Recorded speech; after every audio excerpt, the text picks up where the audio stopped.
सहनाववतु सहनौ भुनक्तु सह वीर्यं करवावहै तेजस्विनावधीतमस्तु मा विद्विषावहै। ओम शांति शांति शांति।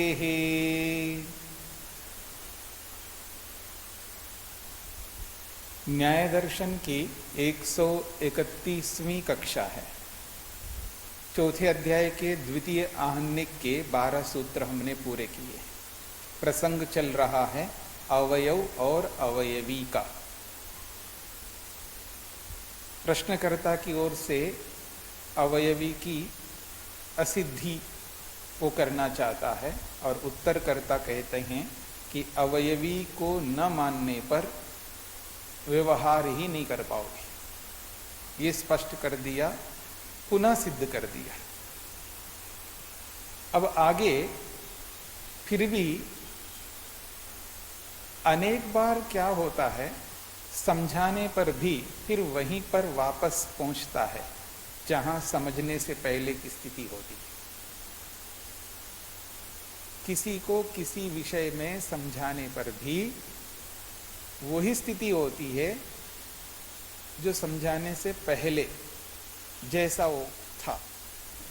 जब ये स्पष्ट कर दिया, समझा दिया है, पीछे भी समझा दिया है, यहां पर भी समझाया है, फिर भी ये वापस बोलता है। लेकिन फिर भी ऐसा तो होगा ना, जैसे किसी को आप समझा दीजिएगा टेंशन नहीं लेना चाहिए ना, हाँ नहीं लेना चाहिए, सारी बात समझा दिया, फिर अंत में वो बोल पड़ता है व्यक्ति या बोल पड़ती है कि देखो जी टेंशन तो होगा ही ना, तो अब तक जो समझाया क्या था फिर वो? भाई जब टेंशन होना ही था तो फिर हमने समझाया किस लिए? सारी बातें सुनकर के आदमी फिर वहीं पहुंच जाता है वापस। तो वही स्थिति यहां पर आ रही है। सर्व अग्रहणम अवयवी असिद्धे। यदि अवयवी को नहीं मानते हैं तो सर्व अग्रहणम, सब कुछ अग्रहण हो जाएगा, किसी को आप देख ही नहीं पाओगे। यदि अवयवी को नहीं मानोगे तो किसी का भी इंद्रियों से ग्रहण नहीं हो पाएगा। इति प्रत्यवस्थिता, इस बात को लेकर के पीछे खंडन कर दिया है, उसका समाधान भी किया है। अपि एतदाह, फिर भी प्रश्नकर्ता उसी बात पर फिर आ जाता है। देखिए फिर कहां बोलता है वो, क्या बोलता है? केश समूहे तैमिरिकोपलब्धिवत तदुपलब्धि। तैमिरिका, तैमिरिका का अर्थ होता है तिमिर रोग से ग्रस्त। और तिमिर रोग होता है ये जो आंखों में कम दिखाई देता है ना, मोतियां बिंद। मोतियां बिंद जब रोग होता है आंखों में तो फिर वो आदमी को कम दिखाई देता है, बहुत कम दिखाई देता है। तो वो ये कहना चाहता है जैसे मोतिया बिंद वाले व्यक्ति को बाल का एक बाल निकाल के दिखा दो उसको दिखाई नहीं देता, लेकिन ऐसे ही पूरे बालों का समुदाय को देखो तो दिखाई देता है। तो केश का मतलब है बाल, लंबे लंबे बाल हो किसी के, बाल, ठीक है जी, केश, उसमें से एक केश एक बाल निकाल करके दिखा दो तिमिर रोग वाले को, उसको दिखाई नहीं देता। लेकिन सारे बाल एक साथ विद्यमान हो फिर उसको दिखा दो तो फिर उसको दिखाई देता। तो जैसे तिमिर रोग वाले को एक बाल नहीं दिखाई देता है और केश समूह है और बालों का समुदाय उसके सामने रख दो तो उसको दिखाई देता है। ठीक इसी प्रकार से एक अणु तो दिखाई नहीं देता है, लेकिन सारे परमाणु इकट्ठा हो जाते हैं, परमाणु पुंज हो जाता है, तब दिखाई देता है। ये प्रश्नकर्ता का कहना है। सूत्रार्थ स्पष्ट हो गया ना? यथा एक केश तैमिर तैमिरिकेन न उपलभ्यते। जैसे एक बाल तैमिरिक रोग वाले को, मोतियाबिंद वाले को नहीं दिखाई देता, तो एक नहीं दिखाएगा तो दूसरा भी, एक कटा दे दूसरा दिखा दो तो भी नहीं, तो एक एक करके चाहे कितने ही बालों को देखो नहीं दिखाई देगा। एक को लाओ दिखाई दिया हटा दो, दूसरा लाओ दिखा दो हटा दिया, तीसरा लाओ दिखा दो हटा दिया, ऐसे एक एक करके सारे बाल दिखा दो, दिखाई नहीं देगा, क्योंकि एक एक दिखा रहे हो। और जिनको हटा करके एक जगह डाल रहे हो ना, फिर उनको इकट्ठा फिर दिखा दो, फिर उसको दिखाई देगा। तो जैसे एक एक केश ऐसे रोगी वाले को दिखाई नहीं देता है, लेकिन केश समूहस्तु उपलभ्यते, केशों का जब समुदाय उसके सामने रख दो तो उसको दिखाई देता है। तथा ठीक इसी प्रकार से एक एक को अणु, एक एक अणु उसके सामने रखो तो न उपलभ्यते, उसको दिखाई नहीं देगा। अनुसंचयस्तु उपलभ्यते, और परमाणुओं का जब इकट्ठा झुंड के झुंड रख दो तो उसको दिखाई देगा। तदिदम अनुसमूह विषयम ग्रहणमेति, इसलिए अवयवी को मानने की कोई आवश्यकता ही नहीं है। जब झुंड झुंड दिखाई देते ही हैं तो फिर अवयवी को एक कोई कल्पना करने की क्या आवश्यकता है। सब अवयव अवयव है, सब इकट्ठे झुंड के रूप में है। अब एक बात देखिएगा कि जब मधुमक्खी एक घूम रही हो अवकाश में, आकाश में, दिखाई देता है आपको, लेकिन सारी मधुमक्खी इकट्ठा झुंड के झुंड जब जा रहे हो तो दिखाई देंगे। ऐसे समझ लो परमाणुओं को भी। ये प्रश्नकर्ता कहना चाह रहा है। कितना अच्छा है ना, बहुत अच्छा है ना। ऐसे ही लोगों को बहकाते हैं, और जो शास्त्र नहीं पढ़ते हैं तो फिर वो बहक जाते हैं इन बातों को सुन करके। उदाहरण तो बड़ा अच्छा, बात तो सही कह रहे हैं आप, बात तो सही कह रहे हैं। जब एक बाल दिखता नहीं है उसको तो सारे बाल इकट्ठा कर दो तो दिखाई देता है उसको, तो अणु भी ऐसे ही होंगे। हाँ, बात तो आप सही कह रहे हो, ऐसा ही होता है। ठीक है ना, ये सारे मूर्ख थोड़े हैं। हाँ, ये सारे मूर्ख थोड़े हैं। जब इनको भी मूर्ति में भगवान दिखाई दिया, इनको भी दिखाई दिया, इनको भी दिखाया, सबको दिखाया, इसलिए सब चाहते हैं, सारी दुनिया चाहती है, और आपके तो मना करते हो भगवान नहीं मिलेगा। सारे मूर्ख है क्या? जब ये सुनाती हैं सब बातों को, हाँ बात सही कह रहे हैं लोग, तो इसी तरह देखता आदमी। अब इसका समाधान दे रहे हैं, समाधान को समझ लीजिएगा। स्व विषय अनतिक्रमेण इंद्रियस्य पटुमंद भावात् विषय ग्रहणस्य तथा भावो न अविषये प्रवृत्ति। जैसे कुछ ऐसा उत्तर कई बार देना होता है तो कैसे दे रहे हैं देखिएगा, वो भी उदाहरण देकर के दे रहे हैं।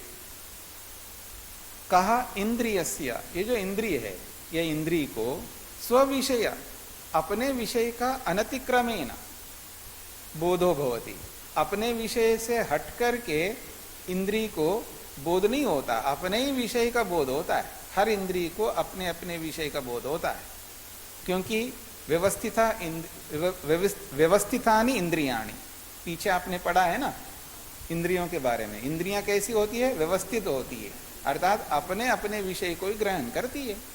तो स्व विषय अनतिक्रमेण इंद्रियस्य ग्रहणम भवति, इंद्रिय को अपने विषय का अतिक्रमण किए बिना अपने विषय का ग्रहण होता है। अब वो जैसी इंद्रिय होगी ग्रहण भी वैसा ही होगा। तो इसलिए कहा पटुमंद भावात्, जब इंद्रिय ही कमजोर है तो उसको दिखाई देने वाला विषय भी कमजोर ही दिखाई देगा। यदि इंद्रिय तेज है तो विषय भी तेज दिखाई देगा। इसलिए कहते हैं पटु मंद भावात्, इंद्रिय के पटु और मंद रूप में होने से विषय ग्रहण से तथा भाव, और विषय का ग्रहण भी वैसा ही होगा। इंद्रिय अगर पटु है, तीव्र है, मतलब बहुत अच्छी आंख है तो बहुत अच्छा रूप दिखाई देगा। बहुत अच्छा घ्राण है तो बहुत अच्छी गंध सुनाई, उसको सूंघ लेंगे। तो जब इंद्रिय पटु है तो विषय भी पटु के रूप में ग्रहण होगा। और इंद्रिय अगर मंद हो, आंख जवान का आंख देखो और बूढ़े का आंख देखो, तो उसकी आंख मंद हो गई तो दिखाई देना भी मंद हो जाएगा। तो इंद्रिय के पटु होने या मंद होने के कारण से विषय का ग्रहण भी तथा भाव वैसा ही ग्रहण होगा। न विषये प्रवृत्ति ही न अविषये प्रवृत्ति। इंद्रिय की प्रवृत्ति अविषय में नहीं होती, अर्थात नेत्र की प्रवृत्ति गंध में नहीं होती है, नेत्र की प्रवृत्ति स्पर्श में नहीं होती है। यानी आंख जो है गंध को सूंघने लग जाएगी, ऐसा नहीं हो सकता, अपने विषय का ही काम करेगा। तो ठीक इसी प्रकार से परमाणुओं में समझ लो। ये उदाहरण जो बता रहा है आपको, इस उदाहरण को सुनते ही आपको समझ में आएगा परमाणु का स्वरूप क्या है। परमाणु का स्वरूप क्या है? अतीन्द्रिय है। जब अतीन्द्रिय है तो चाहे आप एक परमाणु रखो तो भी नहीं दिखाई देगा, और सारे परमाणुओं का झुंड रख दो तो भी नहीं दिखाई देगा। क्या बात करते हो आप? हाँ, आप किसको आप बहकाना चाह रहे हो? किसको बहकाना चाह रहे हो? जब पढ़ा लिखा आदमी होता है ना, उसके सामने आप ऐसी बातें कर दो, वो आपको बोलने भी नहीं देगा, आपकी आधी बात को सुन करके रोक देगा। रुको, क्या बोल रहे हो? ये बोल रहे हो कि सूर्य इधर से चल करके उधर पहाड़ों के पीछे छुपता है, ऐसा बोलते हो आप? वो बीच में रोक देगा, नहीं, सूर्य जहां वहीं रहेगा,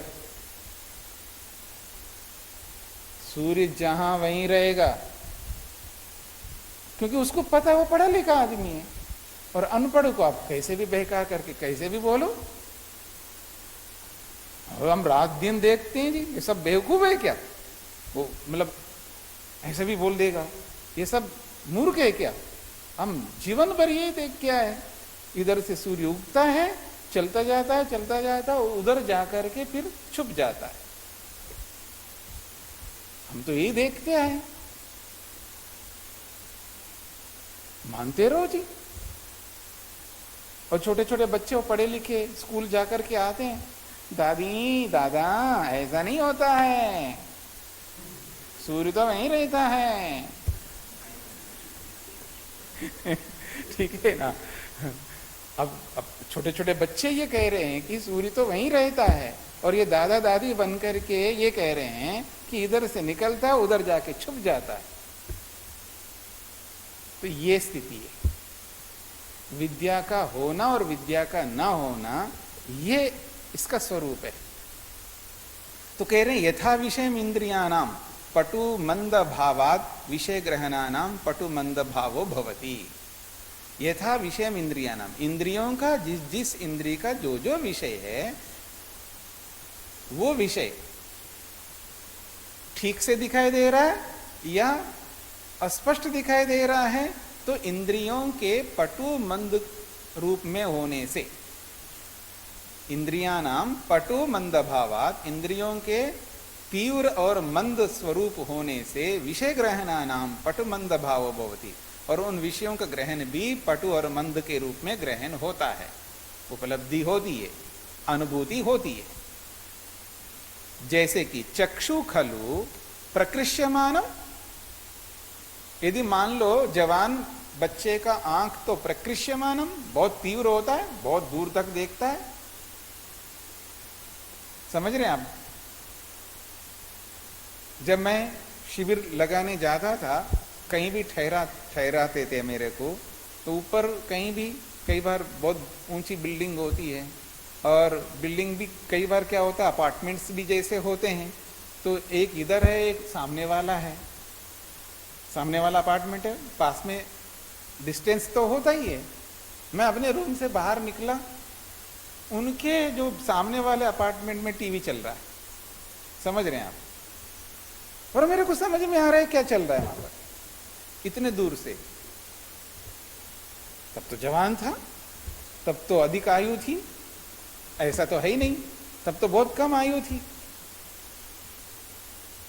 अब 30 साल 40 साल के बाद में देखो, दिख रहा है आपको चश्मा लगाया, समझ रहे हैं? तो कहने का अभिप्राय ये देखिएगा, तो ये कहना चाह रहे हैं यदि चक्षु खलु प्रकृष्यमानम, यदि आंख बहुत तेज है तो न अविषयम गंधम गृह्णाति, आंख कितनी तेज हो लेकिन वो गंध को अनुभव नहीं कर सकती है। क्यों? क्योंकि उसका विषय ही नहीं है। निकृष्यमानम च, अब बूढ़े व्यक्ति का आंख जो है वो बहुत मंद है जी। निकृष्यमानम का मतलब है बहुत कमजोर है, क्योंकि बहुत देखा दुनिया को, देख देख करके जो है इतना ज्यादा देख लिया है, वह बहुत कमजोर हो गया। अब तो निकृष्यमानम, जब कमजोर है उसकी आंख, न स्व विषयात प्रच्यवते, भले कितना ही कमजोर हो लेकिन अपने रूप विषय से वो हट नहीं सकता। कमजोर है, दिखाई नहीं दे रहा, इसका मतलब है वो रूप से हट गया हो, ऐसा नहीं है। भले धुंधला सा देखेगा लेकिन रूप को ही दिखाएगी वो आंख, कितना ही कमजोर हो। पर अपने विषय से हट करके किसी और विषय को ग्रहण करने लगे और किसी विषय का अनुभव कराने लगी आंख, ऐसा नहीं हो सकता। तो सोयम तैमिरी कहा कश्चित चक्षुर विषयम केशम न गृह्णाति, वह यह तिमिर रोग से ग्रस्त जो रोगी है वो किसी एक केश को भले चक्षु का विषय हो फिर भी वो नहीं अनुभव कर पाता है। लेकिन कश्चित गृह्णाति केश समूहम, लेकिन वो बालों के झुंड को जरूर ग्रहण कर लेता है। उभयम ही अतैमिरिकेण, अब यहां समझने का प्रयत्न करना, उभयम ही, ये दोनों ही, चाहे एक बाल हो चाहे बालों के समुदाय हो, इन दोनों को अतैमिरिकेन, जिसको ये तिमिर रोग नहीं है वो व्यक्ति दोनों को चक्षुषा गृह्यते, दोनों को अपनी आंख से देख लेता है। वो एक बाल को भी देख लेता है और झुंड को भी देख लेता है। जिसको ये तिमिर रोग नहीं है, इसे क्या पता लगता है? इससे ये पता लगता है कि ये इंद्रिय ग्राह्य है, ये रोग कारण नहीं है। यहां पर ये इंद्रिय जो है तो इंद्रिय से ही ग्राह्य है वो, चाहे बाल, ठीक है ना। अगर इंद्रिय से अग्राह्य होता, चाहे वो तिमिर रोग हो चाहे स्वस्थ व्यक्ति हो, चाहे किसी को भी नहीं दिखाई दे सकता, क्योंकि वो इंद्रिय ग्राह्य होने के नाते ऐसा हो रहा है। इसलिए कह रहे हैं उभयम ही अतैमिरिकेन चक्षुषा गृह्यते, दोनों ही स्थितियां जो है बिना रोग वाले को अच्छी तरह दिखाई देते हैं। परमाणस्तु अतीन्द्रिया, और जिन परमाणुओं की बात आप कर रहे हो ये उदाहरण दे करके, परमाणु चाहे एक हो चाहे झुंड का झुंड हो, वो तो अतीन्द्रिय है। इंद्रिय अविषय भूता, इंद्रियों के विषय बिल्कुल नहीं है। न केनचित इंद्रिय न गृह्यन्ते, किसी भी इंद्रिय से गृहित नहीं हो सकते ये, चाहे तिमिर रोग वाला हो या बिना तिमिर रोग वाला हो, वो किसी के भी इंद्रिय से वो गृहित नहीं हो सकते। समुदितास्तु गृह्यन्ते इति अविषय प्रवृत्ति इंद्रियस्य प्रसज्येत। यदि आप ये कहना चाहते हो कि एक परमाणु बिल्कुल नहीं दिखते जी, समुदित होकर के यानी इकट्ठा होकर के झुंड के रूप में तो दिखाई देते हैं, अगर ऐसा फिर भी मानते हो तो फिर ये बात वो आएगी अविषय इंद्रियस्य प्रवृत्तिर प्रसज्यते, बिना विषय के भी इंद्रिय में प्रवृत्ति होती हुई दिखाई देगी। ईश्वर इंद्रिय का विषय है नहीं है तो वो भी दिखाई देने लगेगा। फिर जब परमाणु इंद्रिय का विषय नहीं है फिर भी दिखाई देता है, तो जीवात्मा भी इंद्रिय का विषय नहीं, वो भी दिखाई देने लगेगा। फिर मन भी इंद्रिय का विषय नहीं है, वो भी दिखाई देने लगेगा। बुद्धि भी इंद्रिय का विषय नहीं है, वो भी दिखाई देने लगेगा। फिर एक के साथ क्यों जोड़ा आप, सबके साथ जोड़ोगे। इसलिए परमाणव तु अतीन्द्रिय, परमाणु तो अतीन्द्रिय है, इंद्रिय अविषय भूता, इंद्रियों के विषय ही नहीं है, फिर भी वो दिखाई देने लगेंगी, ऐसा प्रसंग आ जाएगा। न जातु अर्थांतरम अनुभ्यो गृह्यते इति, और परमाणु से अतिरिक्त कुछ और आपको दिखाई दे रहा हो, ऐसा भी नहीं है। जो भी दिखाई दे रहा वो परमाणु होंगे, और परमाणु इंद्रियों के विषय नहीं है। बिना विषय के होते हुए भी दिखाई देंगे, तो फिर एक के लिए क्यों, बाकियों के लिए भी कह सकते हम। ये प्रसंग आएगा। ते खलु इमे परमाणवः सन्निहिता गृह्यमाना अतीन्द्रियत्वं जहति। और एक बात सुन लीजिएगा हमारी, कौन सी, ये भी अभी बोला है, बोला है ना, हाँ बोल दिया है। न जातो अर्थांतरम अनुभ्यो गृह्यते, अणुओं से भिन्न कोई वस्तु नहीं है जो आपको गृहीत हो रही हो। सिद्धांती कह रहे हैं, ये बात सिद्धांती कह रहे, भाई आपको जो दिखाई दे रहा है, एक परमाणु दिखाई नहीं दे सकता, झुंड भी नहीं दिखाई देगा, फिर भी आप कहते हो दिखाई दे रहे हैं, तो क्या ये परमाणुओं से अतिरिक्त कोई चीज है जो आपको दिखाई दे रही है? जो कुछ भी परमाणु ही तो है, और परमाणु दिखाई देते नहीं है, और आप कह रहे हो दिखाई दे रहे हैं। फिर वो कौन है? परमाणु से हट करके और कोई नई चीज तो है ही नहीं है, फिर क्या दिखाई दे रही है वो? उसी का नाम तो अवयवी है, परमाणुओं से ही तो अवयवी बनते हैं। अब स्पष्ट हो गया? ते खलु इमे परमाणवा सन्निहिता गृह्यमाना अतीन्द्रियत्वं जहति। लेकिन परमाणु से अतिरिक्त कोई आप मानते नहीं है। जब मानते ही नहीं है तो फिर ये कहना चाह रहे हैं, यदि परमाणु झुंडू होकर के, सन्निहित होकर के, एक इकट्ठा होकर के गृहीत होते हैं, अगर आप ऐसा मानते हो तो फिर ये स्वरूप हट जाएगा। परमाणु अतीन्द्रिय होते हैं, ये बात नहीं रह पाएगी, फिर वो बात हट जाएगी। जगति का मतलब है हट जाएगा। वियुक्ताश्च अगृह्यमाना इंद्रिय विषयत्वम न लभन्ते इति। वियुक्ता, जब ये परमाणु अलग अलग हो जाएंगे तो इंद्रिय विषयत्वम न लभन्ते, गृहीत ना होते, क्योंकि इंद्रियों को गृहीत नहीं होंगे तो इंद्रिय विषयत्व को ही प्राप्त नहीं होंगे। फिर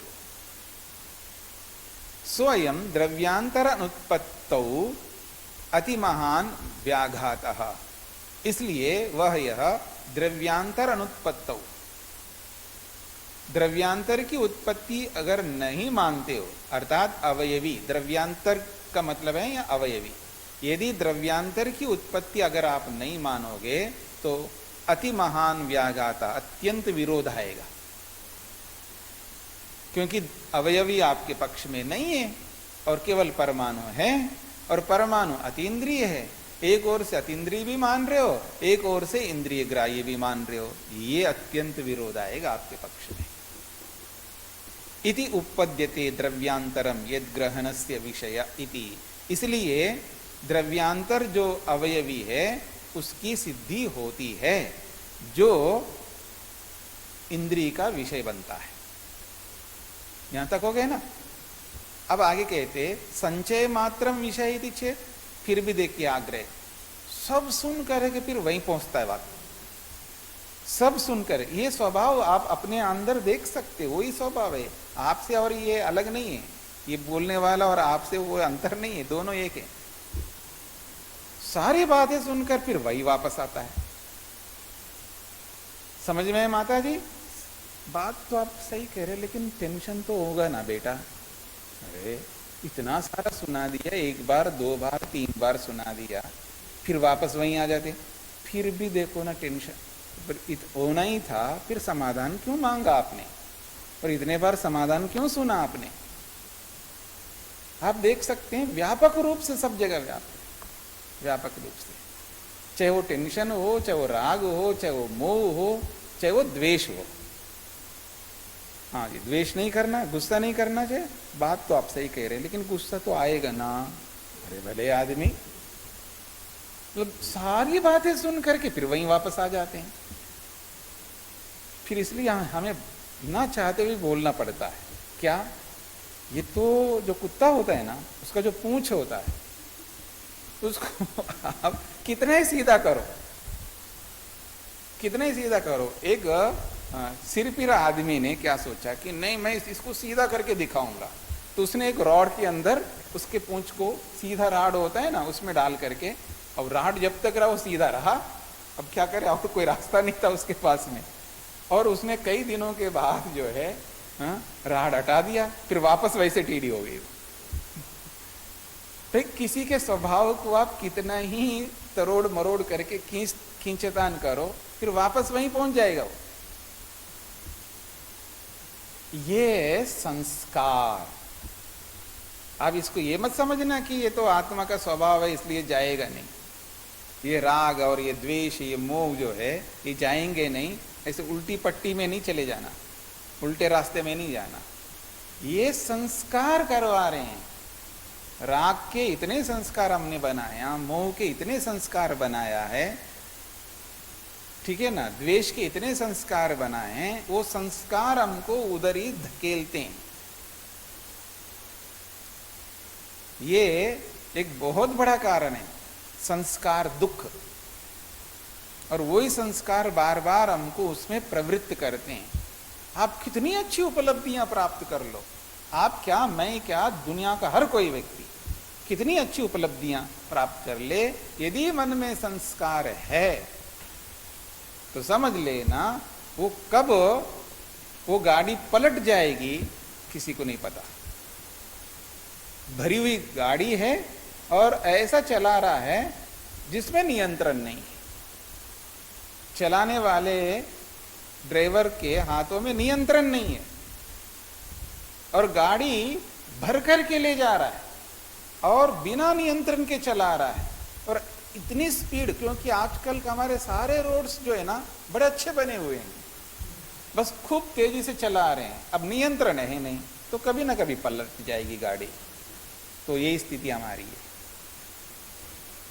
हम आकंठ भरे हुए हैं संस्कारों से, कब पलट जाएंगे हम, कोई भरोसा नहीं। इसलिए अगर नहीं पलटना है, सही रास्ते पे चलना है, तो उन संस्कारों पर अंकुश लगाना होगा, उन संस्कारों को रोकना होगा। और वो काम हम नहीं करना चाहते हैं।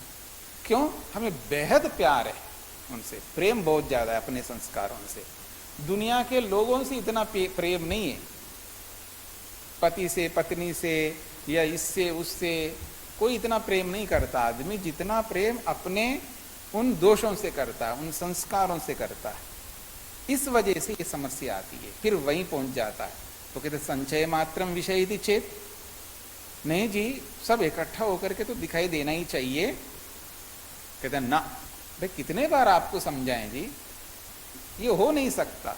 संचय से संयोग भावाद, आप संचय संचय कह रहे हो, संचय ऐसा नहीं होता, संचय के लिए संयोग चाहिए। तो संचय जो है वो संयोग के रूप में होता है। तस्य च अतीन्द्रियस्य अग्रहणाद अयुक्तम। और वो जो संयोग है आपका, परमाणुओं का झुंड के रूप में संयोग, इकाई के रूप में, अवयवी के रूप में नहीं संयोग है ये झुंड के रूप में संयोग। भाई इकट्ठा रखना भी तो एक संयोग है ना। भाई आप सब पास पास हो जाइए, अब फोटो लेना है आपका, तो बहुत आपने जगह बहुत घेर लिया है। इतना हमारा ऐसा कैमरा नहीं है कि आप इतने ही दूर दूर खड़े रहो और ले ले। भाई हमारा कैमरा है, इसकी भी अपनी सीमा है। इसलिए क्या करो जी, आप पास पास में आ जाओ। अभी नहीं आ रहे, आप कट रहे हो जी, और पास आ जाओ। तो ये जो पास पास जब आते हैं तो एक दूसरे में घुल मिल जाते हैं क्या, गड़े की तरह, मिट्टी जैसे घुल मिल करके घड़े का एक बन गया। ऐसा तो नहीं है, वो दूर दूर ही रहेंगे पर बहुत पास में आ गए। एक दूसरे में नहीं आ रहे हैं लेकिन पास पास में, फिर भी संयोग है। ऐसा संयोग परमाणुओं का भी हो तो भी अतीन्द्रिय ही रहेगा, ये कहना चाह रहे। तो न संचय से संयोग अभावात् तस्य च अतीन्द्रियस्य अग्रहणाद अयुक्तम। वो संयोग भले रहे लेकिन वो अतीन्द्रिय होने के कारण से वो इंद्रियों से जाना नहीं जा सकता। स्पष्ट हो गए ना। अब कह रहे हैं संचय, जिसको आप कह रहे हो, संचय का मतलब क्या है? संचय खलु अनेकस्य संयोगः। संचय उसको कहते, अनेक के संयोग को संचय कहते। सच गृह्यमान आश्रयो गृह्यते न अतीन्द्रियाश्रयः, ये सिद्धांत है, इसको समझने का प्रयत्न करिएगा। सच वो जो संयोग है, गृह्यमान आश्रय गृह्यते, गृह्यमान आश्रय के साथ होकर के ही गृहीत होता है। अगृह्यमान आश्रय के साथ रहे तो कभी गृहीत नहीं होगा। कुछ समझ में आया आप लोगों को?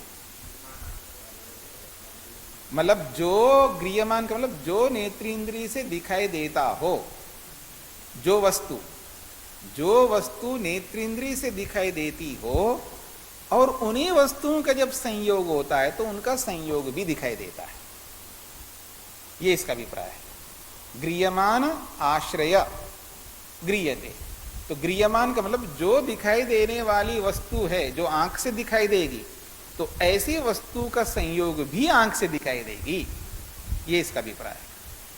न अतीन्द्रिय आश्रय, और जो वस्तु अतीन्द्रिय है और उन अतीन्द्रिय पदार्थों का जो संयोग होता है परस्पर, वो संयोग भी नहीं दिखेगा, क्योंकि आश्रय ही नहीं दिखता है तो आश्रित कैसे दिखाई देगा? आश्रय ही नहीं दिखता तो उसके आश्रित भी नहीं दिखाई देगा। ये इसका अभिप्राय है। भवती ही इदम अनेन संयुक्तम, और लोक में तो बिल्कुल ऐसा होता है, ये इसके साथ जुड़ा हुआ है और ये इससे अलग हो गया, वो दिखते हैं ना। देखो ये दोनों हाथ में हाथ मिला करके जा रहे हैं, संयुक्त दिखता नहीं दिखता है आपको? देखो ये दोनों हाथ में हाथ मिला करके जा रहे हैं। देखो इसके कंधे पे इसने दूसरा हाथ रखा है और कंधे पे, दोनों एक दूसरे के कंधे पे रख करके ऐसे मिल करके जा रहे हैं, दो आदमी। संयोग दिखता है। और हम जैसे लोगों को देख करके फिर वो संयोग हट जाता है, तो ये विभक्त भी हो जाता है, वो विभाग भी दिखाई देता है। दिखता है नहीं दिखता है? तो यही कहना चाह रहे हैं दोनों। तस्माद अयुक्त में तद, इसलिए आपकी बात अयुक्त है। अब इसी वार्तिक को खोल रहे हैं। गृह्यमानस्य च इंद्रियेण विषयस्य आवरणादि अनुपलब्धि कारणम उपलभ्यते। जो गृह्यमान इंद्रिय के द्वारा जो गृह्यमान वस्तु है, उस वस्तु वाले विषय का हम आवरणादि अनुपलब्धि कारणम उपलभ्यते। उसका जब कोई आवरण आ जाता है तो उपलब्ध नहीं होता है। जो दिखाई देने वाली वस्तु दिखाई दे रही थी और बीच में कोई आवरण आ गया, पर्दा आ गया, दीवार आ गया, कोई बड़ी चीज आ गई सामने, तो जो पीछे जो दिख रहे थे जिसको, अब वो दिखाई देना बंद हो जाएगा, क्योंकि वो आवरण आकर के रोक रहा है। अगर आवरण हटा दो तो दिखाई देगा, क्योंकि वो इंद्रिय ग्राह्य है। तस्मात् न इंद्रिय दौर्बल्यात् अनुपलब्धि अणुनाम, इंद्रियों के दुर्बलता के कारण से परमाणु की अनुपलब्धि हो रही हो, ऐसा नहीं है। यथा न इंद्रिय दौर्बल्यात् चक्षुषा अनुपलब्धिर गंधादि नामी, चक्षु के दौर्बल्य से, इंद्रिय रूपी चक्षु के दुर्बलता के कारण से गंधादि की अनुपलब्धि हो रही हो, ऐसा नहीं होता। वैसा ही यहां समझना चाहिए। ठीक है, अब आगे देखिएगा। फिर भी आप ऐसा नहीं मानते हो तो सिद्धांती कहते हैं अवयव अवयवी प्रसंगश्च एवं अप्रलयात्। अवयव अवयवी प्रसंगश्च, एक तो अवयव और अवयवी का प्रसंग आ जाएगा। जिसको दिखाई दे रहा है, एक बाल दिखता है आपने बोला है, एक बाल नहीं दिखता है आपने बोला, लेकिन सारे बालों को इकट्ठा करने पर दिखाई देता है ये बोला। तो जो एक बाल है, क्या आप उसको अवयव समझते हैं?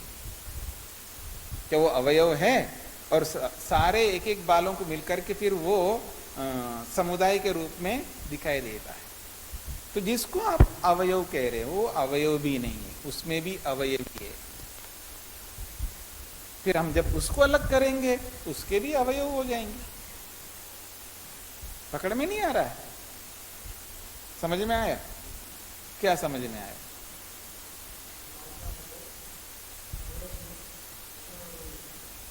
हाँ, मतलब उसको एक बाल, अब लंबे लंबे बाल होते हैं लोगों के, किसी का लंबा नहीं दिखता तो मेरा देख लेना, देखो ये कितना बड़ा लंबा है, देखो इतना इतना इतना लंबा बाल है। इसके एक के निकाल करके फिर आप एक एक टुकड़ा करते जाए, कितने टुकड़े कर दोगे आप?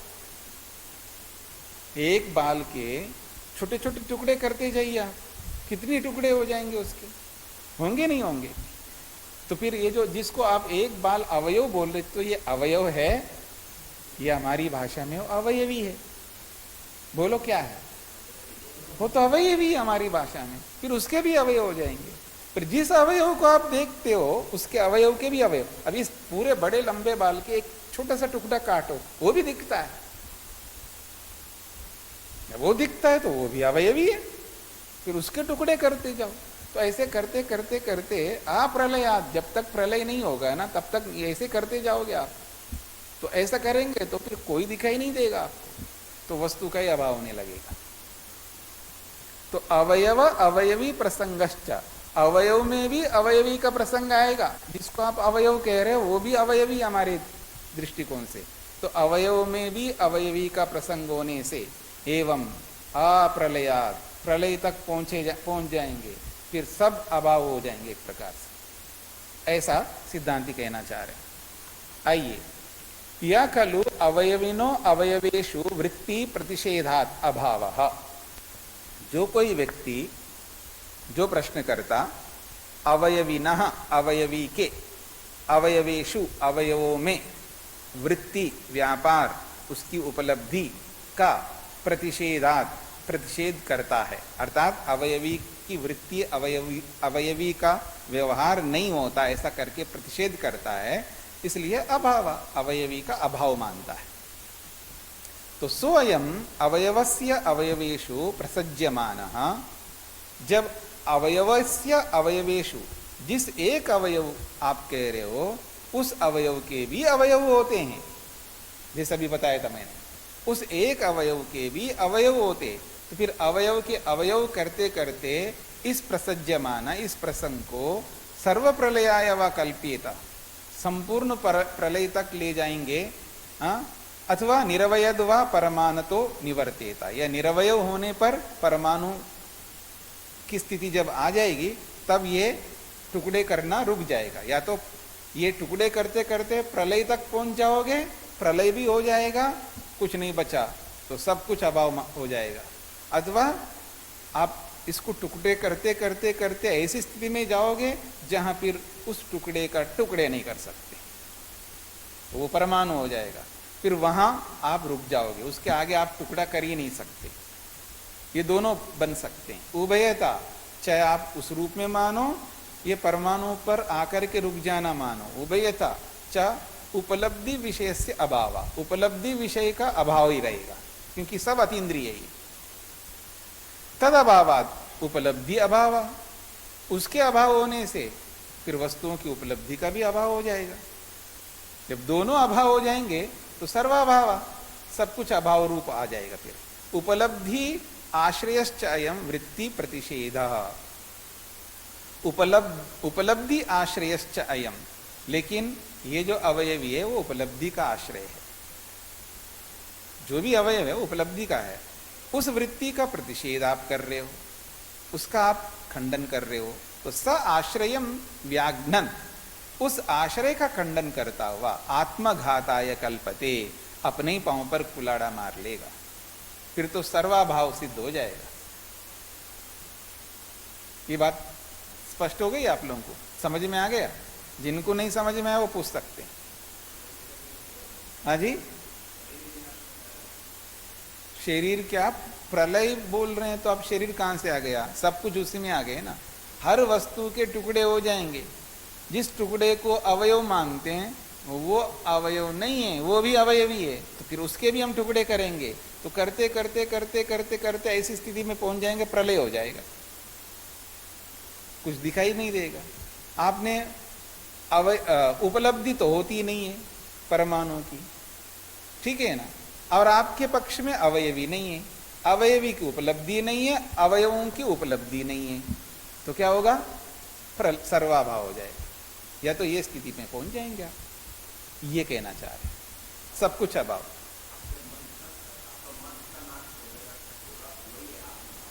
हाँ जी, हाँ जी, आप जो प्रतिपादित कर रहे हो वही खंडित हो जाएगा। ये है आत्मघात, आपका आत्मा का मतलब अपना पक्ष का विघात हो जाएगा, ये इसका अभिप्राय है। अथापि फिर भी अगर आप ये कहते हो तो हम ये भी समझा देंगे आपको, न प्रलय, हम ये तो आपको समझाने के लिए हमने ऐसा बोला है कि सर्वाभाव होता नहीं है। हमने तो आपका खंडन करने के लिए बोला है, वैसे सर्वाभाव नहीं होता है। न प्रलय, प्रलय से यहां सर्वाभाव ले रहे हैं, न प्रलय सर्वाभाव नहीं होता है। अनुसद्भावात, अणु विद्यमान होने, परमाणु विद्यमान हो, क्योंकि ये परमाणु से सृष्टि है ना, ये न्याय वैशेषिक में तो परमाणु नित्य है, उनकी सत्ता विद्यमान रहती है, ये इसका अभिप्राय है। न प्रलय सर्वाभाव नहीं हो सकता, क्यों? अणु सद्भावात, परमाणु के विद्यमान होने से, ये बात है। अवयव विभागम आश्रित्य वृत्ति प्रतिषेधात अभावः, अवयव विभाग को आश्रय लेकर के अवयवी वृत्ति का जो आपने प्रतिषेध किया है, इसलिए आप अवयवी का अभाव कहा है। इस अवयवी के अभाव का प्रसज्यमाना प्रसंग आता हुआ। निरवयवात, जब निरवयव होने के कारण से परमाणु निवर्तते, या तो परमाणु में जाकर के वो रुक जाएगा, न सर्व प्रलयाय कल्पते, वो सर्व प्रलय में कल्पित नहीं होगा, यानी सर्वाभाव में नहीं पहुंचेगा, ये परमाणु में जाकर के पहुंचेगा, इसलिए सर्व प्रलय नहीं हो सकता, ये कहना चाह रहे। निरवयवत्वम खलु परमाणु विभागे अल्पतर प्रसंगस्य यतो न अल्पीयः तत्र अवस्थानात्। निरवयवत्वम किसको कहते हैं? जिसके कोई अवयव नहीं होते हैं। ये मतलब निरवयव का अभिप्राय क्या है उसको समझा रहे हैं। निरवयवत्वम खलु, ये जो निरवयवपन जो है वो उसको कहते हैं परमाणु विभागे। परमाणु का मतलब है जो सूक्ष्म पदार्थ हैं उनको विभाग करते जाओ। यह परमाणु का मतलब है सूक्ष्म तत्व, तो जिसको आप सूक्ष्म कह रहे हो उसको भी विभाग कर सकते हैं। तो उन सूक्ष्म तत्वों का विभाग करते करते अल्पतर प्रसंग से उससे छोटा उससे छोटा उससे छोटा ऐसा बनता जाएगा। ये तो ना अल्पीय, और जिससे छोटा जो नहीं बनता, अब छोटा करते करते कहीं तो रुकोगे, अब इससे भाई छोटा नहीं हो सकता है जी। तो यतः न अल्पीय, जिससे छोटा नहीं बन सकता हो, तत्र अवस्थानात्, वहां आपका छोटा करने का जो ये कार्य है वो रुक जाएगा, और जहां रुक जाएगा वही अंतिम तत्व होगा परमाणु के रूप में, न्याय वैशेषिक के अनुरूप। इसका उदाहरण मोटे तौर पर दिखा रहे, जैसे लोष्ठस्य खलु, एक ढेला है, मिट्टी का ढेला है, प्रविभज्यमाना अवयवस्य, उस ढेले को प्रविभज्य का मतलब है उसको टुकड़े करने पर, अलग करने पर, तो उसका एक अवयव पकड़ लो, ढेले को टुकड़े करो तो उसमें से एक अवयव को पकड़ लो, फिर उसको भी टुकड़े कर दो, फिर उसको भी टुकड़े करो, तो अल्पतरम अल्पतरम उत्तरम उत्तरम भवति, उससे छोटा उससे छोटा। अब मिट्टी का ढेला मान लीजिए इतना बड़ा ले लो आप, मिट्टी का ढेला ही ले रहे हैं आप, इतना थोड़ा लेंगे, समझ में आना है तो हमको इतना बड़ा मिट्टी का ढेला कर देंगे। अब उसका छोटा उसका छोटा उसका छोटा करते करते करते करते आखिर कहीं तो रुकोगे, जिसके छोटा कर ही नहीं सकते वही परमाणु है। ये तो न अल्पीयो अस्ति, जिससे और छोटा नहीं है, तम परमाणु प्रचक्ष्मये इति, उसी को हम परमाणु कहते हैं। सच अयम अल्पतर प्रसंग, वह ये जो छोटा छोटा रूपी जो प्रसंग आप ला रहे हो, इससे भी छोटा ये हो जाएगा, इससे भी छोटा, यस्मात् न अल्पतरम अस्ति। अब यहां से आगे जी मैं छोटा नहीं कर सकता हूं जी, मेरे बस की बात नहीं है, चलो यंत्र से करो। अरे यंत्र से करके तो छोटा दिखाया था आपको, और सूक्ष्म यंत्रों को लगा करके भी दिखाया था, और माइक्रो यंत्र लगा करके दिखाया था। अब इससे माइक्रो हमारे पास नहीं है, ना हमारे पास ऐसी बुद्धि है, इससे छोटा तो और नहीं हो सकता। यह परम अल्पा, यह अत्यंत छोटा है, तत्र निवर्तते, वहीं रुक जाएगा। यतश्चन अल्पीयः, और जिससे और छोटा कोई नहीं हो सकता, तम, ऐसे उस छोटे को परमाणु, उसको परमाणु के रूप में प्रचक्ष्महे कहते हैं हम लोग। हो गया? अब इसकी प्रक्रिया थोड़ा आपको समझाते हैं, परमाणु कैसे करते हैं, परमाणु तक कैसे पहुंचते हैं। परम व त्रुटे है, त्रुटि का वो परम होता है। त्रुटि का मतलब है त्रसरेणु, त्रसरेणु समझते हैं, 3 रेणु होते उसमें, उसको त्रसरेणु कहते हैं। ठीक है जी, मोटे तौर पर बोल रहा हूं। मतलब त्रि का मतलब क्या होता है? 3। तो इसलिए इसका नाम त्रुटि है। त्रि कहो थ्रू कहो, एक ही बात है यहां पर। तो त्रुटि ही त्रुटे है। तो त्रुटि का मतलब है त्रसरेणु, जिसमें 3 अणु होते हैं, और द्वैनुक भी होता है जो 2 अणु वाला होता है, और एक अणुक मतलब एक ही अणु है। तो त्रुटे है परम, वो त्रिसरेणु से भी परे होता है, द्वैनुक से भी परे होता है। जिसको हम परमाणु कहते हैं, वो परमाणु ये त्रिसरेणु से भी बहुत सूक्ष्म होता है। तो अवयव विभागस्य अनवस्थानात्, अवयव विभाग न रुकने के कारण से, यानी इससे छोटा कर दो जी, इससे छोटा, ये रुक ही नहीं रहा है, बस छोटा करते करते करते जा रहे हैं। द्रव्यानाम असंख्येयत्वात्, क्योंकि द्रव्य तो असंख्य है।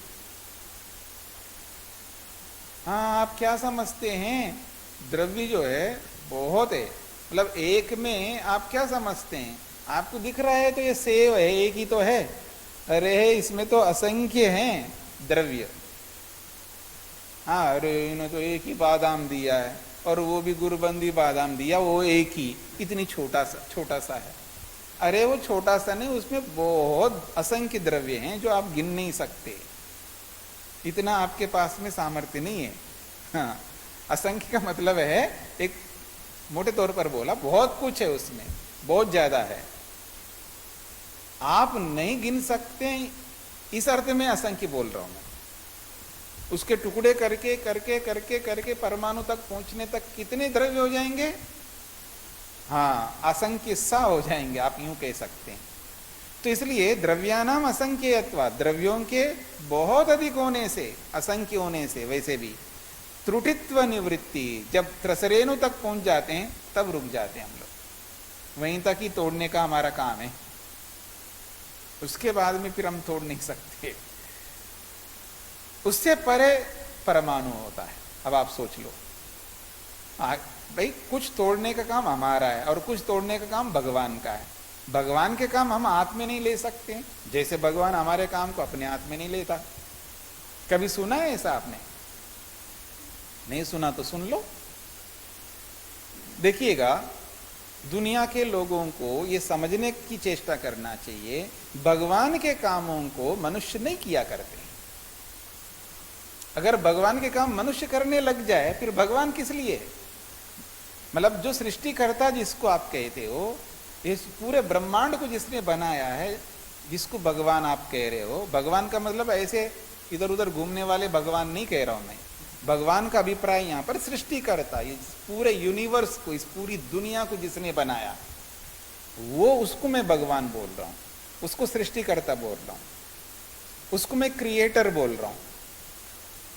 तो उसने जब इस पूरी सृष्टि का निर्माण किया, हमारे शरीरों का निर्माण किया है, सबको अपने अपने जगहों पर स्थापित किया है, तो उसके अपने नियम होते हैं, उसके अपने कार्य होते हैं।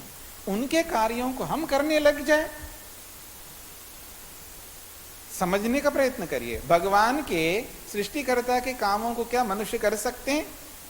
फिर क्यों आप करवा रहे हो जी? क्यों आप करवा रहे हो? मनुष्यों से क्यों करवाने की चेष्टा करते हो?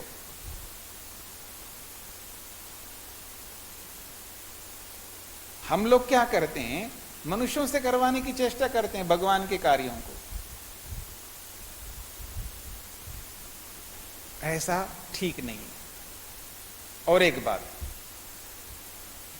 और मनुष्यों के कार्यों को भगवान से करवाते हैं हम लोग। पहले इसको समझ लो, आपको समझ में आ जाएगा। मनुष्यों के कार्यों को भगवान से करवाते हैं। हे भगवान, मेरी लड़की की शादी नहीं हो रही है, आप ही एक लड़का ढूंढ लो। अरे भगवान, भगवान इस काम के लिए आया है। मेरे लड़के की शादी नहीं हो पा रही है, और हे भगवान अच्छी लड़की ढूंढ लो। कमाल है। मतलब लड़का ढूंढवाएगा भगवान, ढूंढेगा, लड़की ढूंढेगा, मकान बनवाएगा, आपके केस को जिताएगा, हाँ, आपका मकान बनवाएगा, आपको गाड़ी दिलवाएगा। ये सारे काम भगवान से आप करवाना चाहते हैं, जो मनुष्यों के कार्य है। समझ रहे हैं? ये सब किन के कार्य है? भाई केस जीतना है तो वकील, अच्छे वकील को पकड़ो जो जिता सकता हो, तो मनुष्य का काम है ना। फिर आप क्या करते हो, हे भगवान मैं केस जीत जाऊं, मेरे जिता देना भगवान केस को, तुमको इतना पैसा चढ़ा दूंगा, या जो भी है, कोई पैसा चढ़ा दूंगा बोलता है, बाहर बोलता है, वो मंदिर में जाके बोलता है, और एक मंदिर में जाके नहीं बोलता है, किसी को नहीं बताता है, लेकिन वो हवन करता है, और अंदर क्या है, कुछ धर्म करूंगा, हवन करूंगा, कुछ दान दूंगा, कुछ ऐसा सेवा कर दूंगा, तो मेरा काम भगवान कर देगा। प्रक्रिया दोनों की एक ही है, लेकिन कर्म अलग अलग है, सोच दोनों का एक ही है। ठीक है ना? तो ऐसा जब सोच रख करके व्यक्ति चलता है, तो यही इसका अभिप्राय होता है, मनुष्य के कार्यों को भगवान से हम करवाना चाह रहे हैं। अगर मनुष्यों के कामों को भगवान करने लगे, वैसे ही मनुष्य इतना निठल्ला हो गया, पुरुषार्थहीन हो गया, और जब पता चल जाएगा मनुष्य को कि मनुष्य का काम भगवान करने लग गया, फिर तो ये तो कुछ नहीं करेगा। इसलिए भगवान ने एक रेखा खींच लिया, ये तुम्हारे काम तुम जानो, मैं इसमें हस्तक्षेप नहीं कर सकता। क्या कह रहे हैं भगवान, ये आपके काम है, मैं इसके लिए सब नियुक्ति कर दिया, मैंने जज बना दिया है, डॉक्टर बनवा दिया है, इंजीनियर बना दिया है, और ये आजकल तो शादी.com, ये काम वो काम, बहुत काम आ रहे हैं, तो सब कुछ हो गए हैं, मनुष्य लोग ये सारे काम करते हैं, भगवान तक पहुंचने की कोई जरूरत ही नहीं है।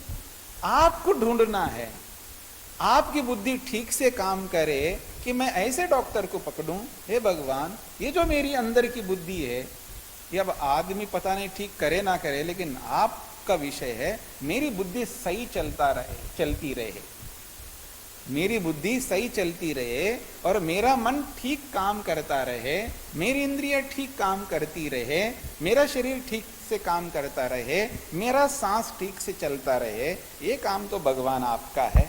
जो आपका काम है भगवान, आप मेरे को सही सलामत रखना, ताकि मैं आपकी दी हुई इस बुद्धि से, आपकी दी हुई इस बुद्धि से, आपके दिए हुए इस मन से, आपकी दी हुई इंद्रियों से, आपके दिया हुआ इस शरीर से, और आपके विभिन्न दिए हुए साधन हैं भौतिक, इन साधनों को जुटा करके मेहनत करूंगा भगवान, पुरुषार्थ करूंगा, फिर मैं ऐसे अच्छे डॉक्टर को पकड़ूंगा, इस रोग का इलाज कराऊंगा, और ऐसे आदमी को पकड़ूंगा जिससे वो अच्छा मकान बन जाएगा, और ऐसे आदमी को पकड़ूंगा जो अच्छा लड़का मिल जाएगा, अच्छी लड़की मिल जाएगा।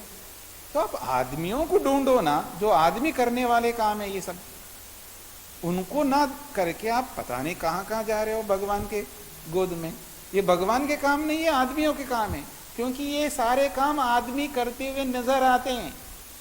समझने का प्रयत्न करना, ये सारे काम मनुष्य लोग करते हैं, क्योंकि निर्णय देने का जज लोग काम कर रहे हैं, हाँ, और आर्किटेक्ट्स जो आर्किटेक्सी जो है, जो मतलब मकान बनाने का काम है, हाँ, जो इंजीनियरिंग, जो भी सिविल इंजीनियर जितने भी लोग हैं, हाँ, तो वो उनका काम वो कर रहे हैं। हर व्यक्ति अपने अपने कामों में लगे हुए हैं, एक से बढ़कर एक आदमी मिलेगा आपको। तो उन लोगों को समझना है, उनमें से जो आपके अनुरूप कौन हो सकता है, ये ढूंढना, ये मेहनत पुरुषार्थ करना आपको है। बस भगवान से ये प्रार्थना करो, मेरी बुद्धि ठीक काम करे, मेरा मन, मेरी इंद्रियां, मेरा शरीर, मेरा श्वास प्रश्वास ठीक से चलता रहे, और उसके अनुरूप भी मेरे को मेहनत करना है। केवल प्रार्थना से ये सब ठीक नहीं चलेंगे, उसके लिए भी हमें मेहनत करना है। इसको ठीक चलाने के लिए वैसा आहार, वैसा विहार, वैसा ही नियम जो संसार के है, उन नियमों का पालन करते हुए फिर ईश्वर से प्रार्थना करो, ताकि आपकी बुद्धि सही ठिकाने पे रहेगी, और ईश्वर जो है उस अच्छे काम में आपको उत्साह उत्पन्न करेगा, आपको प्रसन्नता देगा।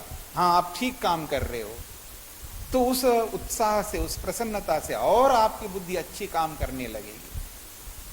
और आप ऐसा कोई काम करो जिससे लज्जा उत्पन्न हो रही हो, शर्म उत्पन्न हो रहा हो, हाँ, छुपाने की इच्छा हो रही हो, आंखों से ओझल होने की इच्छा हो रही है, तो इसका मतलब है कोई इलीगल आप करना चाह रहे हैं, कोई नियम विरुद्ध काम करना चाह रहे हैं। तो उस दृष्टिकोण से आपके मन में डर उत्पन्न होता है, भय उत्पन्न होता है, शर्म आने लगती है, लज्जा होने लगती है, तो समझ लेना ये काम गलत है, उससे आप बच जाओ। तो इस रूप में तो परमात्मा अंदर से इस रूप में प्रेरणा जरूर कर सकता है। अच्छे काम आप करने लगो तो उत्साह उत्पन्न करेगा, प्रेम उत्पन्न करेगा, प्रसन्नता उत्पन्न करेगा, शांति देगा, ये ईश्वर के काम है। और बुरे काम करने लगो तो भय, शंका, लज्जा आदि उत्पन्न करेगा। ऐसे काम ईश्वर के हैं जो ईश्वर कर सकता है। और कुछ सीमा में मनुष्य लोग भी कर सकते हैं इनको। माता पिता, गुरु, जो भी नियमों को चलाने वाले लोग हैं, वो भी उनको देख करके भी भय, शंका, लज्जा आदि उत्पन्न होती है, उसमें भी होता है। लेकिन एक सीमा में जाने के बाद वो हट जाते हैं, फिर आंतरिक दृष्टि से फिर ईश्वरी आ जाता है। मनुष्य लोग भी एक सीमा तक करते हैं। तो इस दृष्टिकोण से अगर हम लेकर के चलेंगे तो बहुत कुछ हमको लाभ मिलेगा। तो हम अपने कार्यों को ईश्वर पर थोपेंगे नहीं, अपने कार्यों को अपने आप करेंगे। जिनके कर्तव्य होते हैं उन्हीं को पूरा निभाना चाहिए। किसी के ऊपर जिम्मेदारी आप नहीं दे सकते, अपने कर्तव्य को दूसरे के ऊपर नहीं डाल सकते। आपको मेहनत करना है, आपको अपने कामों को छोड़ करके इसमें प्राथमिकता देनी है। जिस काम को आप सफल बनाना चाहते हो उसको प्राथमिक बना करके उसमें आप पूर्ण पुरुषार्थ करो, तो आपको कहीं ना कहीं अवश्य रूप से देर सवेरे फल मिलेगा ही मिलेगा। दूसरों के भरोसे से आप नहीं चल सकते। इसलिए मनुष्यों के कार्यों को मनुष्यों को ही करने चाहिए, भगवान से कराने की चेष्टा नहीं करनी चाहिए। ये मेरा अभिप्राय है। और ईश्वर के कामों को भगवान नहीं कर सकते। अब भगवान के कार्यों को मनुष्य नहीं कर सकते। सृष्टि बनाना हो तो मनुष्य कैसे करेंगे? कर्मों का फल देना हो तो मनुष्य कैसे करेंगे? जो कुत्ता, गधा, घोड़ा, सुअर, मनुष्य इस प्रांत में पैदा करना, उस प्रांत में पैदा करना, इस देश में पैदा करना, उस देश में ये काम मनुष्यों के नहीं है, सब भगवान के काम है। इसलिए भगवान के कामों को मनुष्य करने की चेष्टा जहां भी करते हैं वहीं असफल होते हैं, वहीं दुखों का पहाड़ टूट पड़ता है उन पर।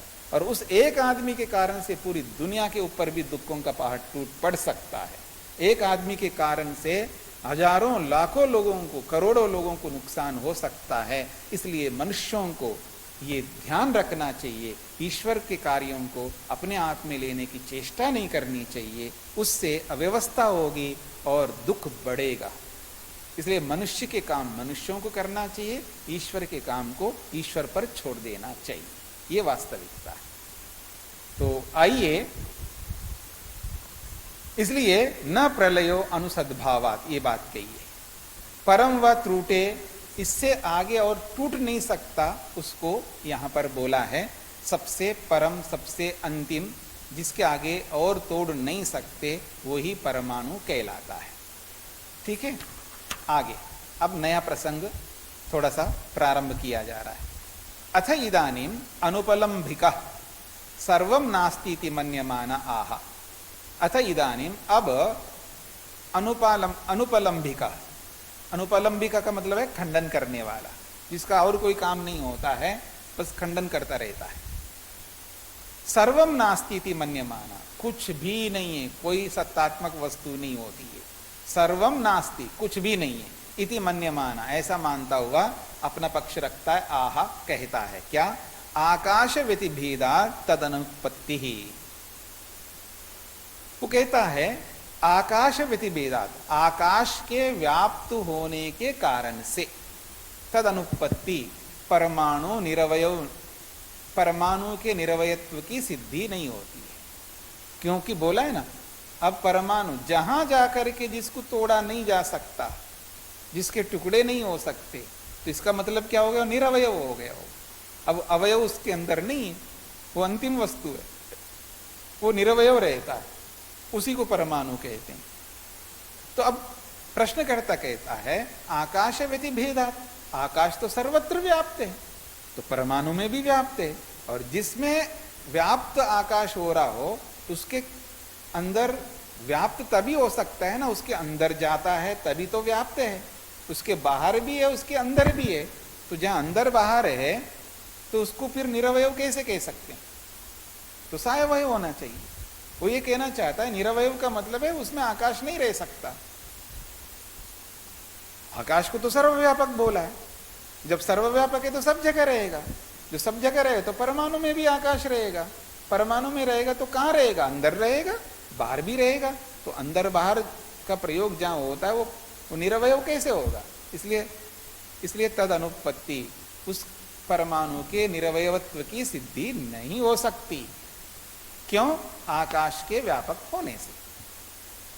तस्य अनु निरवयवस्य नित्यस्य अनुपत्ति, उस परमाणु को निरवयव और नित्य के रूप में आप जो बोल रहे थे उसकी सिद्धि नहीं हो सकती। क्यों? कस्मात्, क्यों नहीं हो सकती?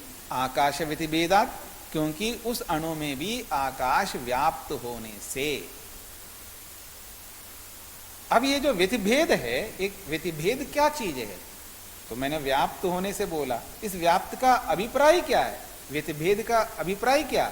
अब उसको समझा रहे। अंतः बहिश्च अनु आकाशे न समाविष्ट व्यतिभिन्न, कहते हैं परमाणु के अंदर भी बाहर भी, अणु के अंदर और बाहर भी आकाश के द्वारा समाविष्ट हुआ है। यानी आकाश परमाणु के अंदर बाहर समावेश किया हुआ है, इसलिए वो व्यतिभिन्न, उसके अंदर बाहर है, परमाणु के अंदर बाहर है। तो व्यतिभेदात्, अंदर बाहर होने के कारण से वो परमाणु निरवयव नहीं हो सकता।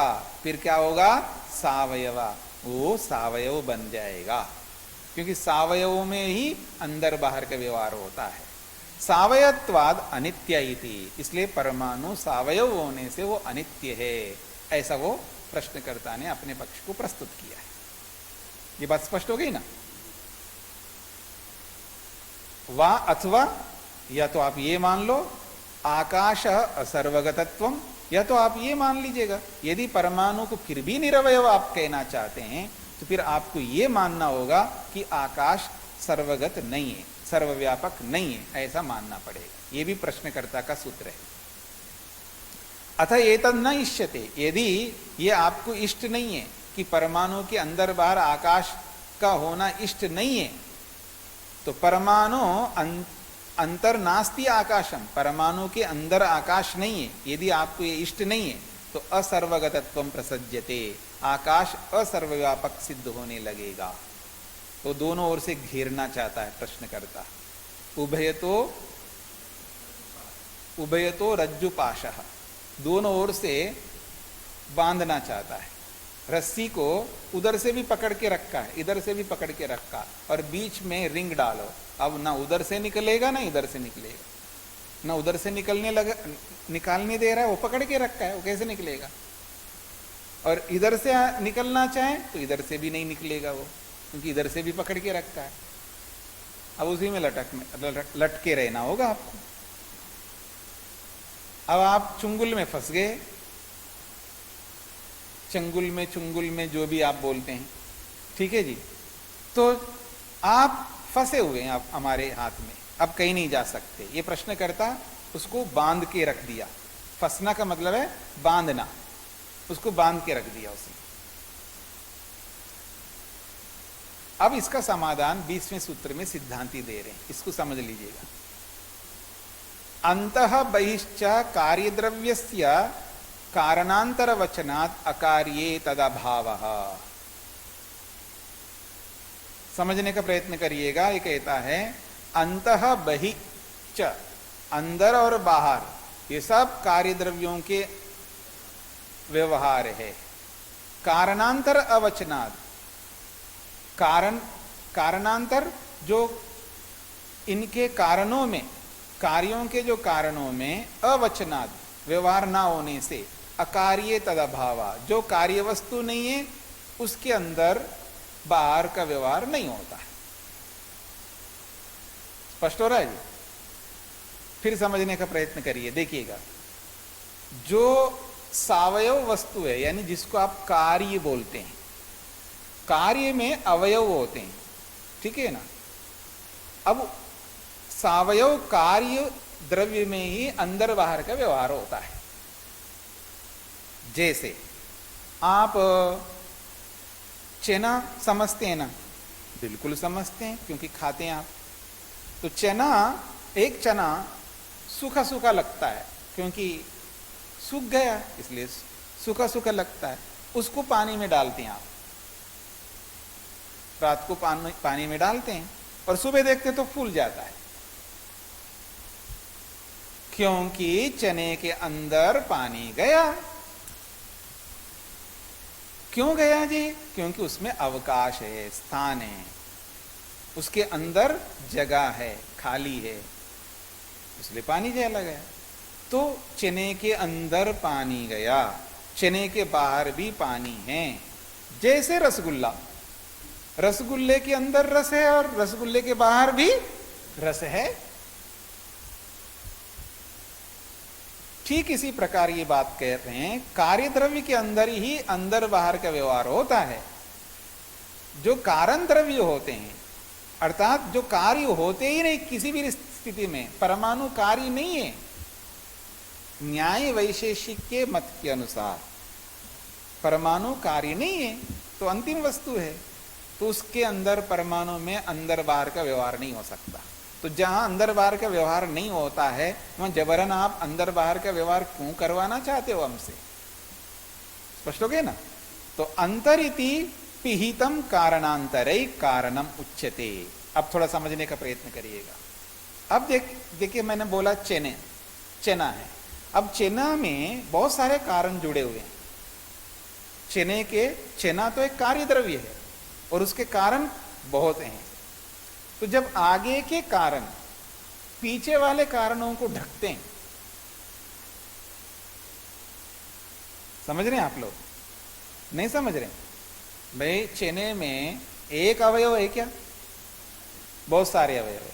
तो वो अवयव कौन से हैं? कारण ही है ना चने के। समझ रहे हैं आप? भाई चना तो कार्य द्रव्य है और उस कार्य द्रव्य में चने में अवयव है या नहीं है? अनेक है ना। तो वो अवयव कारण है या कार्य है? कारण है। तो जो चने को आप देखोगे तो आगे के अवयव दिख रहे होते हैं, पीछे के अवयव दिखते हैं आपको? नहीं समझ में आए तो आदमी को खड़ा करता हूं आपको। एक आदमी है, देख रहे हो इनको? थोड़ा पीछे मुड़ के देखो इनको। अरे देखो तो, देखा आपने? दिख रहा है? दिखा है। तो आपने पीछे का देखा या आगे का देखा उनको? आगे का देखा। तो पीछे वाले अवयव दिख नहीं रहे शरीर के। शरीर के पीछे, शरीर तो कार्य है।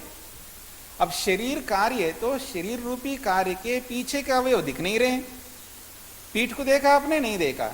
अरे देखो ना, वहां पर बिल्कुल काला काला सा हो रहा है। अरे कैसे दिखेगा?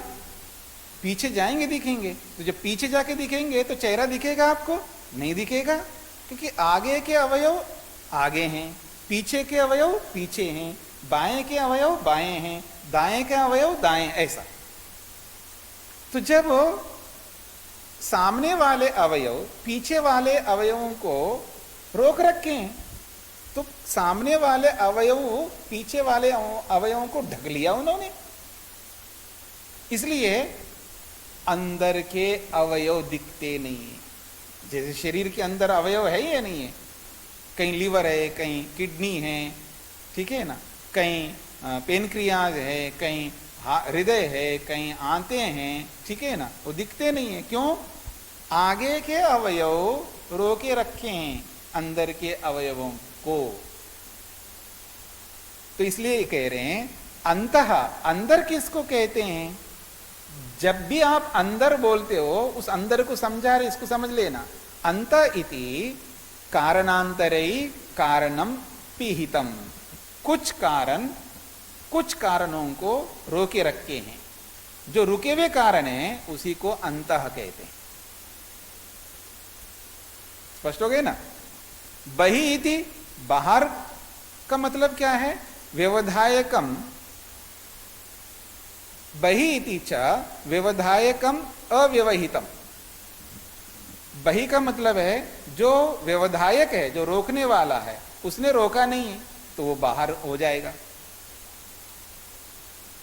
तो व्यवधायकम अव्यवहितम कारणम एव उच्यते।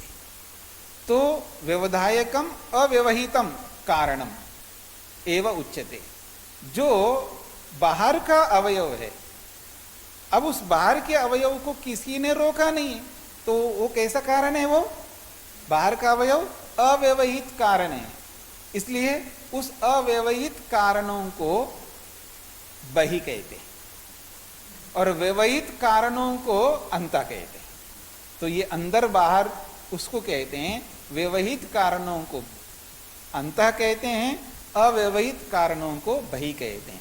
तो शरीर के बाहर के जितने भी अवयव है, सामने वाले अवयवों को देखिएगा, ये सब, इनको तो कोई रोक नहीं रहे, इसलिए तो दिख रहे हैं आपको। और यहां पर भी कोई बड़ी वस्तु ला करके खड़ी कर दो, इसको भी वो रोक देंगे, ये अंदर हो जाएंगे। अजी शरीर दिख रहा था, कहां गए? अरे अंदर है ना, देखो ना, यही बोलते हो ना, अंदर है ना। अरे कहां अंदर? घर के अंदर है। अब घर का जो दीवार है आपको रोक लिया, तो ये बाहर की स्थिति हो गई और वो अंदर की स्थिति है, ऐसा। तो इस तरह अगर आप समझेंगे तो ये समझ में आ जाएगा। तदेतत् कार्यद्रव्य से संभवती न अणो अकार्यत्वात्। तो ये अंदर बाहर कार्यद्रव्य में ही संभव होता है, परमाणु में नहीं हो सकते। क्यों? परमाणु कार्य ना होने से। अकार्य ही परमाणवः या अकार्य ही परमाणु अंतः बहि इति इत्यस्य अभाव। अकार्य परमाणु में अंदर बाहर का व्यवहार हो ही नहीं सकता। यत्र च अस्य अभाव, जहां ये अंदर बाहर का अभाव है, अनुकार्यम तन्न परमाणु नहीं, यत्र च अस्य भावः, जहां इसका अंदर बाहर का स्वरूप दिखता है, जहां अंदर और बाहर का भाव है, अर्थात उपस्थिति है, जहां अंदर बाहर की उपस्थिति है, तो समझ लेना वो अणु का कार्य है। तत् न परमाणु, उसको परमाणु नहीं कहते। जहां जहां आपको अंदर बाहर दिखता है तो समझ लेना वो कार्य है, और जहां अंदर बाहर नहीं दिखता समझ लेना वो परमाणु। ये तो ही न अल्पतरम अस्ति स परमाणु इति, क्योंकि हमने स्पष्ट कहा है इससे छोटा जो नहीं होता है उसको परमाणु कहते हैं। ठीक है ना, ये बात है। अब दूसरा एक सूत्र है 21वां, इससे भी सिद्धांती अपनी बात को रखते हैं। शब्द संयोग विभागवच्च सर्वगतम। सर्वगत का मतलब क्या होता है ये समझ लीजिएगा। शब्द संयोग विभागवत, जैसे शब्द का संयोग और विभाग होता है, शब्द का जहां भी संयोग हो रहा है तो समझ लेना वो आकाश में हो रहा है, और शब्द का जहां भी विभाग हो रहा है वो भी आकाश में हो रहा है। जैसे शब्द का संयोग और विभाग आकाश में होते हैं, क्योंकि संयोग विभाग आकाश के, मतलब शब्द का संयोग, शब्द यानी शब्द आप कह सकते हैं, संयोग शब्द जो का आधार है वो आकाश है। तो जिस आकाश में शब्द रह रहा है उसी आकाश में स्थित शब्द में ही संयोग और विभाग हो रहा है, इसलिए वो सर्वगत माना जाता है। यत्र क्वचित उत्पन्ना शब्दा आकाशे विभवंती, जहां कहीं भी शब्द उत्पन्न हो रहा है तो समझ लेना वो आकाश में ही उत्पन्न हो रहे हैं। तद आश्रया भवंती, इसलिए आकाश के आश्रित ही वो शब्द रहते हैं। जैसा शब्द आकाश के आश्रित है, ठीक उसी प्रकार से मनो भी, मन भी, परमाणु भी, ये बहुवचन में दिया है तो इसको एक वचन में भी बोल सकते हो, बहुवचन में भी बोल सकते हो।